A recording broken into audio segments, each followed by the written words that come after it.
Today I'm going to tell you a story on carbon dioxide. It's about how can we think about turn carbon dioxide into liquid fuel using sunlight.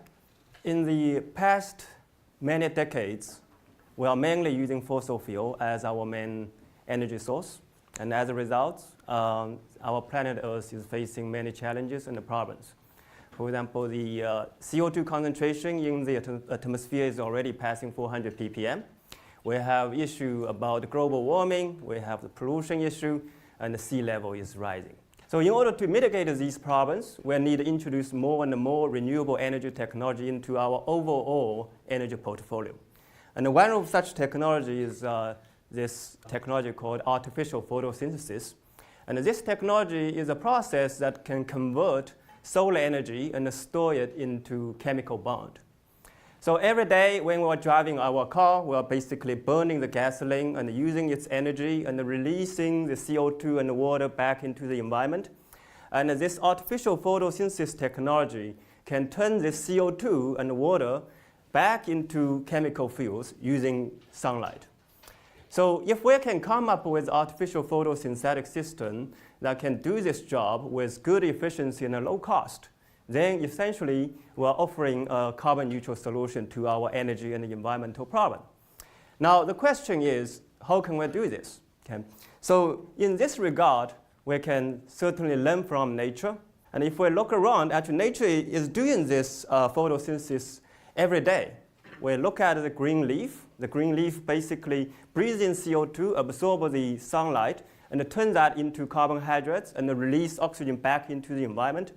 So nature is telling us this is durable. As a scientist, what we need to do is follow the chemistry and the physics over there and try to design an artificial photosynthetic system. Moving back more than 10 years ago when we launched this Helios program at the Lawrence Berkeley National Lab, we put this design, particular artificial photosynthetic design, on paper. In order to make this design work, we need to discover new class of semiconductor materials that capture sunlight. We need to discover new class of catalysts to promote these chemical reactions we want to carry out. And over the past 10 years, we finally figured out ways to link a collection of biological and synthetic catalysts to the semiconductor nanostructures. And indeed, we can do the chemistry as we planned. So now we have this handheld device. If you bubble in CO2, shining with sunlight, we can basically produce chemicals, fuels, polymers, or even in some cases, pharmaceutical intermediates to make drugs.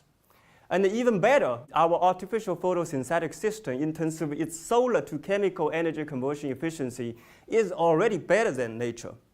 So with this artificial photosynthetic technology in hand, I think in the near future, our gas station would maybe what looks like this. So we will have this solar fuel generator installed on the rooftop of our gas station so that we can produce the gasoline on site. And not only that, this same technology can be used in deep space and Mars missions. And we can think about producing the chemical fuels in the deep space that satisfies the energy need in these deep space missions. Meantime, actually provide oxygen to the crew members. More importantly, the same concept can be applied to do the nitrogen fixation to make fertilizers in the deep space again. So I'm sure Matt Damon would love this idea because he can use the fertilizer to grow his potatoes on Mars. Thank you very much.